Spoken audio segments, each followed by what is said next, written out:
So welcome back. This is video number 3, find groups with active fans. So this is going to be a short exercise before we actually find and recruit active fans.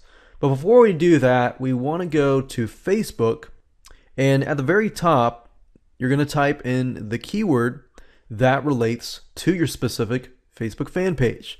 So remember, we're targeting the frame of mind of a male person, demographic wise, who is specifically interested in natural disasters, surviving them, bug out bags, what to pack, what to stock up, and things like that. So, keeping that in mind, what I want you to do is go to Facebook and up at the top, enter the keyword. So that's the type of Facebook fan page I'm looking for. You don't want to just type this in and, let's say, pick the first one at the top. For example, this one here. We don't want to do that. We want to make sure that the Facebook fan page fits our demographics. And then we'll actually do another test in the next video. But for now, all I want you to do is simply go to Facebook, type in the keyword, and look for a specific fan page that relates to what you are trying to focus on. So as we can see here, this would look more like the survivalists that I'm trying to reach. Be prepared, be self-reliant, be ready. Okay, so what I'm going to do is I'm just going to open this up in a new window, and I'm going to open this one up in a new window. And I'm going to do the same thing here, the same thing here. So let's take a look at them. So what we're looking for is how engaging their community is. So as we can see, they don't have a lot of likes. They only have 1,501 likes. But if the community is fairly active within that number itself, that's a good sign. So, for example, we see that this site is not necessarily updated as much, but they are getting a lot of likes, they are getting a lot of shares, and they are getting a lot of comments.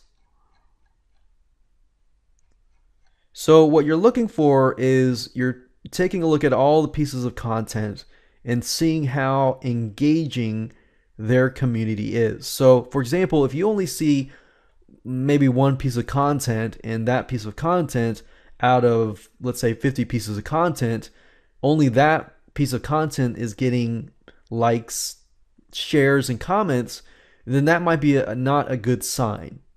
But if every single piece of content you're looking at has some sort of interaction, that is a good sign. So looks like these guys don't have a whole lot of content, but yet they still have a good amount of engagement. So that's good. This is February 3rd. So that's a lot more recent. So we can see that there is one share, there's a couple likes, there's a couple likes, there's a lot of likes here, there's a lot of comments. So I'm beginning to see that this specific niche is very engaging. Okay, so that's just an interest page. So does that answer my question? Is this an active group?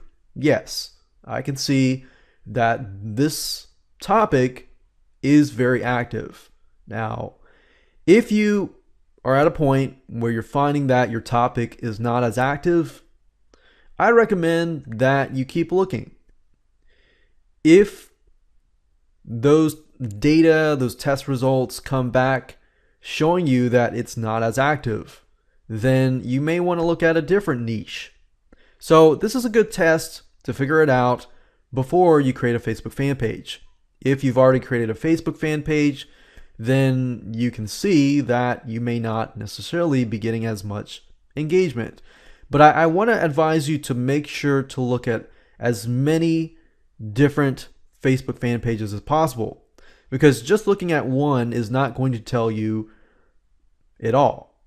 looking at 10, 30, 40, or even 50 different pages, and they all are very engaging or they're all very not engaging, that tells you a good hunch about the market. So there we go. Now, let's say you have found a niche that is really active. What do you do next? Well, I'm going to talk about that in the next video.